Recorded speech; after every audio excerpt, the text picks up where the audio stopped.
déplorer ce qui s'est passé à l'Assemblée nationale avec les forces de l'ordre, bien sûr. Oui, je le disais hier, tous les yeux sont rivés sur le Sénégal et les partenaires financiers, les partenaires politiques, les partenaires du Sénégal ont parfaitement raison de s'intéresser au Sénégal et ce qui se passe au Sénégal, puisque étant des partenaires, et surtout parce que le Sénégal est depuis un certain nombre d'années, plusieurs dizaines d'années, considéré comme la vitrine de la démocratie africaine, considéré comme un îlot de démocratie, et surtout avec ces dernières années où on a vu d'autres pays de la sous-région, des pays de l'Afrique de l'Ouest, d'autres pays même de l'Afrique dans d'autres contrées qui ont subi des coups d'État constitutionnels, des coups d'État militaires, et que l'on se rend compte que seul le Sénégal sort, ou sortait en tout cas, de ce lot. C'est tout à fait normal que les étrangers, les pays partenaires du Sénégal parlent de ce Sénégal. Et on n'en parle pas qu'en bien, malheureusement. On a vu le porte-parole du département américain ou de la Maison-Blanche dire « Attention, il faudrait que les hommes politiques puissent, au Sénégal, que les politiques, que les citoyens puissent faire de sorte que l'élection se tienne conformément à la Constitution. » Donc, les États-Unis ne sont même pas d'accord sur le report de cette élection. Les États-Unis, la France, l'Union européenne et même la CEDEAO,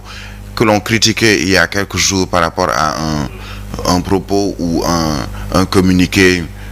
plutôt assez, disons, laconique, faible à la limite, dont le ton est jugé faible ou était jugé faible. La CEDEAO a sorti un autre communiqué, et dans ce communiqué, on a l'impression que la CEDEAO oublie même le président Macky Sall pour lui dire « Écoutez, Monsieur le Président, nous ne sommes pas d'accord par rapport à ce qui se passe dans ce pays qui est le Sénégal, et tout ce qu'on demande aux hommes politiques, aux populations et aux forces de l'ordre, c'est de respecter et les populations et respecter la Constitution, donc tenir les élections à date. » Il y a quelques jours, on nous demandait à quand ces élections. C'était avant la rencontre ou la réunion, la plénière de l'Assemblée nationale. Maintenant qu'on sait que la date, en tout cas celle qui a été arrêtée par les députés, c'est le 15 décembre, il n'empêche que la communauté internationale nous pointe du doigt, du genre, écoutez, vous êtes un pays qui n'a pas le droit à l'erreur et vous êtes en train de marcher sur un chemin très glissant.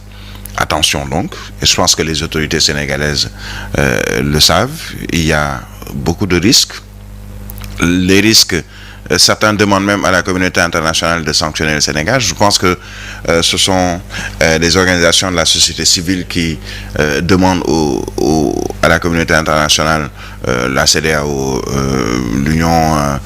africaine, l'Union européenne et même les Nations unies de sanctionner le Sénégal, au même titre que les autres pays qui ont connu des coups d'État militaires ou constitutionnels, puisque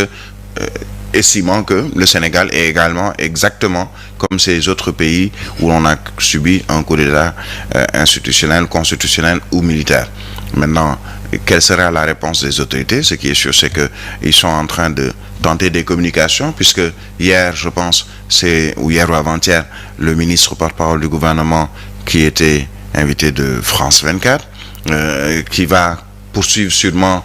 cette communication dans d'autres médias européens ou internationaux pour expliquer que ce n'est pas, en tout cas ce que l'on comprend, que ce n'est pas le président Macky Sall qui a fait reporter les élections, que le président Macky Sall maintient qu'il n'est pas candidat à une troisième ou à il ne veut pas rester président de la République du Sénégal. Il a demandé qu'on organise les élections, mais ce n'est pas lui qui a fait reporter les élections, c'est l'Assemblée nationale, entre autres. C'est cette manière ou cette forme de communication, et surtout cet objectif que se sont fixés peut-être les gouvernants aujourd'hui ou le régime pour tenter d'expliquer. Hier, on a vu les députés de l'Assemblée nationale, les députés de la coalition au pouvoir, Benno Bokk Yakaar, tenter d'expliquer que, et même de dire aux Sénégalais, attention, nous avons pris nos responsabilités. Rien à voir avec le président de la République, Macky Sall. Presque tout le monde dans cette mouvance présidentielle semble dire non, ce n'est pas le président. Vous accusez le président, mais ce n'est pas le président, c'est nous, députés de l'Assemblée nationale. Ou non, ce n'est pas le président de la République, ce sont les députés de l'Assemblée nationale. Mais c'est un message peut-être qui n'est pas ou qui ne passe pas dans l'entendement de certains, pour ne pas dire de beaucoup de Sénégalais et même de la communauté internationale, que finalement on a trouvé un moyen pour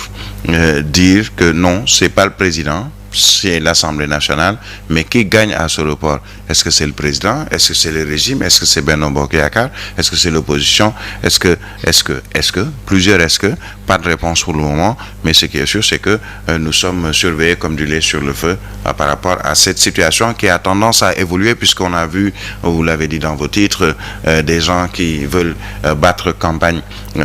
Ils se disent qu'ils sont dans leur droit, puisque absolument rien aujourd'hui officiellement.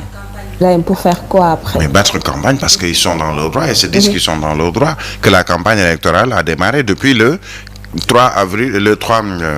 février à 0h, donc depuis le dimanche 4 février, les gens se disent, mais écoutez, nous sommes candidats déclarés par le Conseil constitutionnel, on n'a pas encore vu une autre décision du Conseil constitutionnel qui nous dit que non, il n'y a plus de campagne électorale, ou entre autres, puisqu'ils se disent que s'il doit y avoir un report de la présidentielle, ça ne doit pas être ni l'Assemblée nationale, ni le président de la République qui doit prendre cette décision, c'est au Conseil constitutionnel de prendre cette décision. Qu'est-ce qui justifie le mutisme de vous couper, Birahim, le mutisme du Conseil constitutionnel à ce stade des faits? Le Conseil constitutionnel ne peut faire autre chose que d'attendre qu'on lui donne des recours, et il a reçu, je pense qu'il a commencé à recevoir des recours des candidats à la présidentielle du 24 février, qui devait se tenir ou qui doit se tenir le 25 février prochain. Le Conseil constitutionnel va être saisi par d'autres candidats, et une fois peut-être cette liste de candidats qui ont saisi le Conseil constitutionnel, une fois que cette liste est close, mais le Conseil constitutionnel se devra de répondre à ces recours en donnant, hier j'ai suivi certains juristes et constitutionnalistes, dont l'éminent professeur Babacar Gueye, qui dit que sûrement le Conseil va vous dire qu'il est incompétent en la matière, sauf que le Conseil constitutionnel, selon des juristes, pourrait revenir sur la jurisprudence de 2016, et dans cette jurisprudence, le Conseil constitutionnel avait dit clairement, écoutez, Monsieur le Président de la République, ce mandat, vous ne pouvez ni le diminuer ni l'augmenter, puisque le président Macky Sall avait demandé une diminution de son mandat qui devait passer donc de 7 à 5 ans. Finalement, il a fait 7 ans. Et c'est en 2019 seulement qu'il y a eu ce second mandat qui a été diminué de 5 ans. Et à partir de 2019, tous les mandats qui vont se suivre pour la présidence au Sénégal seront de 5 ans selon le Conseil constitutionnel. Alors, des constitutionnalistes ont rappelé justement cette jurisprudence au Conseil constitutionnel pour lui dire, écoutez, messieurs les sages et messieurs, dames, les sages du Conseil constitutionnel, rappelez-vous qu'en 2016, c'était ça votre décision. Et si aujourd'hui, on vous donne des recours ou on vous donne des textes qui justifient qu'il ne peut y avoir une prolongation ou quelques jours de plus par rapport au mandat qui est de 5 ans et qui doit prendre fin le 2 avril prochain. Alors, messieurs, dames du Conseil constitutionnel, la seule chose qui reste à faire pour vous, c'est de dire, écoutez, j'invoque la jurisprudence 2016 et se déclarer compétent pour pouvoir rester et connaître de cette affaire et peut-être donner une décision. Donc, le Conseil constitutionnel à ce moment ou au stade actuel où on est, ne peut pas pour le moment, à mon sens, tenir un quelconque langage ou s'immiscer dans cette procédure qui est en cours, puisqu'il y a encore des recours qui lui seront notifiés. Mais il y a la